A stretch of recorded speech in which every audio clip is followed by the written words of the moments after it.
Hello bachcho, let's see the question. Question says list any two possible symptoms of cancer. तो इस question में हमें पूछा गया है कि हम कैंसर के दो सिम्टम्स बताएं। सबसे पहले तो इस क्वेश्चन का जो की कॉन्सेप्ट है वो है हमने बात करनी है कैंसर के बारे में, तो उसके सिम्टम्स बताने हैं। सबसे पहले हम देखें कि कैंसर डिजीज है क्या। कैंसर एक ऐसा डिजीज है जिसमें कि हमारे जो सेल्स नॉर्मली डिवाइड होते हैं वो अबनॉर्मल एंड अनकंट्रोल्ड डिवीजन हो रही है। यहाँ पे एक तो डिवीजन अनकंट्रोल्ड है, यानी इनका नंबर बढ़ता ही जा रहा है इन सेल्स का, और दूसरा जो है अबनॉर्मल डिवीजन हो रही है।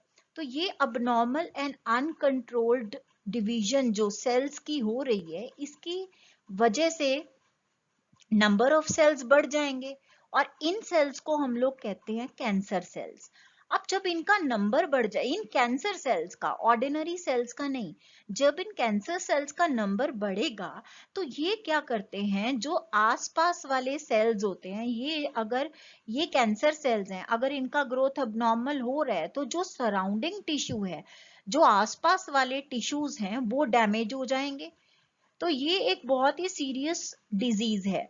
यहाँ पे जब ये इन सेल्स का जो स्ट्रक्चर अगर हम कहें तो ये नॉर्मल सेल्स से डिफरेंट सेल्स होते हैं। तो यानी कि नॉर्मल सेल्स में और कैंसर सेल्स में डिफरेंस होता है। तो ये जो हम कैंसर सेल्स हैं, कई बार तो ये जिस साइट पे जिस और जो इनका ओरिजिन है वहीं पे रहते हैं, और कई बार ये सेम साइट पे जैसे रह रहे हैं जहाँ पे ये ओरिजिनेट हुए, और कई बार ये माइग्रेट कर जाते हैं किसी और जगह पे, किसी और साइट पे, ब्लड या लिम्फ के जरिए, खून के जरिए, या जो हमारी बॉडी में जो दूसरा फ्लूइड है जिसको हम लिम्फ कहते हैं, जो लिम्फेटिक सिस्टम में प्रेजेंट है, तो ये माइग्रेट कर जाते हैं। इसके बेसिस के ऊपर हम इसको दो तरह का ट्यूमर बोलते हैं। हम एक फॉर्म को बोलते हैं बिनाइन एंड दूसरे को हम लोग बोलते हैं मैलिग्नेंट। जो बिनाइन ट्यूमर है वहां पे ये अपनी सेम, जहां पे ये ओरिजिनेट हुए हैं वहीं पे रह रहे हैं, जबकि मैलिग्नेंट में ये माइग्रेट करके दूसरी जगह पे जा रहे हैं।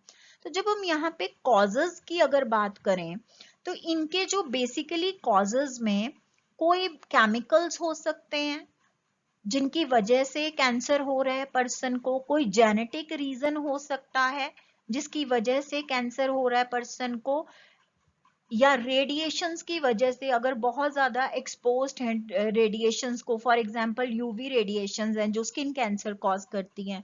केमिकल्स में अगर हम बात करें तो पेस्टिसाइड्स हो गए, या फिर टबैको जो है, लोग बहुत ज्यादा जो स्मोक करते हैं या टबैको कंज्यूम करते हैं, तो ऐसे केमिकल्स जो हैं वो कैंसर कॉज करते हैं। तो उन केमिकल्स को हम लोग कार्सिनोजेंस कहते हैं। अब अगर हम सिम्टम्स की बात करें तो इनमें जो सिम्टम्स हम देखेंगे, पर्सन का अबनॉर्मली वेट लॉस हो जाएगा। वेट लॉस जो है वो अनएक्सप्लेन्ड है, उसके पीछे का रीजन ही नहीं पता लग रहा कि इस पर्सन का जो वेट लॉस हो रहा है वो क्यों हो रहा है।